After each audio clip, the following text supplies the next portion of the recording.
we'll move on to the derivative of uh, f. I mean, divide the, I mean, um, divide other formula. Now, if this is divided by this integram divided by z minus z sub 0. We can divide by higher power. And the idea is if f is equals to this one, so we can now take derivative of f.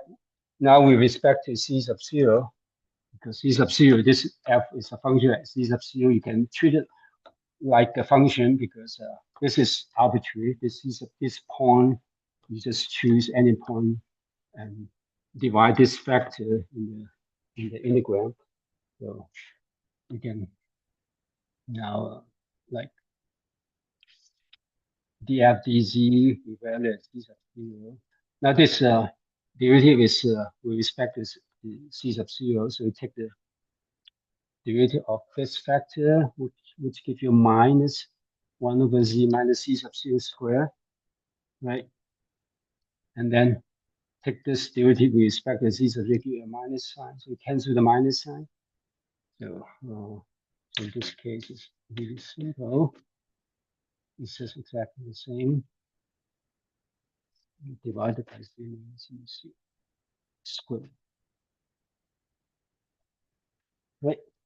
Can you see that? Just take one derivative, you got this one.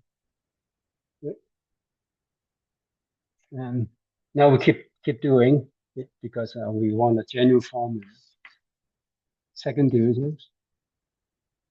And in this case, the derivative over this denominator will give you first get you a minus 2 factor first, minus 2, and then times 1 over z minus z sub 0 cubed, right? And then finally get the minus sign, cancel the minus sign. So basically, the end result is multiplied by 2, and this you have one more factor of z minus z sub 0 in the denominator. So that's 2 equal 3.9.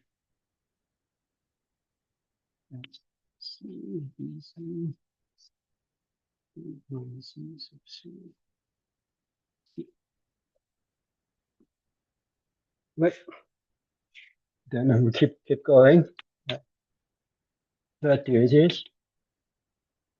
And now this is the power to the minus 3. So power minus 3 here, but finally we'll cancel the minus sign also. So this becomes 3 times 2 divided by 2.5.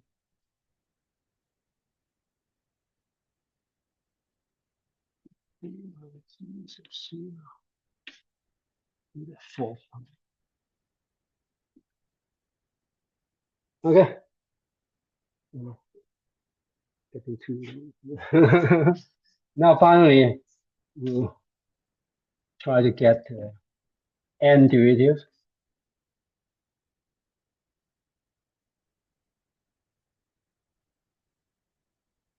What would that be? So can you see the pattern now? So you got the first derivative, second derivative, third derivative, and you can keep going. But finally get to the n derivative.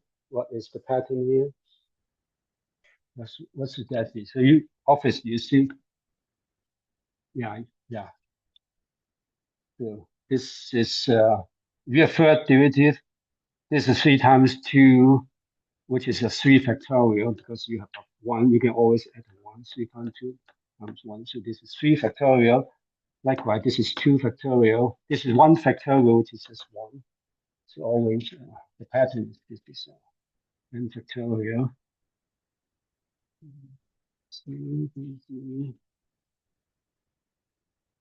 What is the power?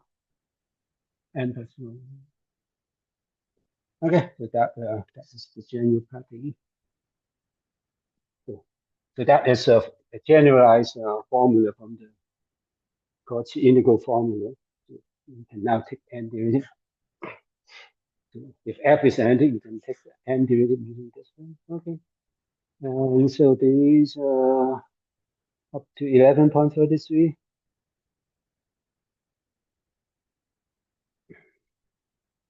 And all this will use, I don't know whether we'll get to that today or next time, but we'll use that to develop so-called Taylor expansion.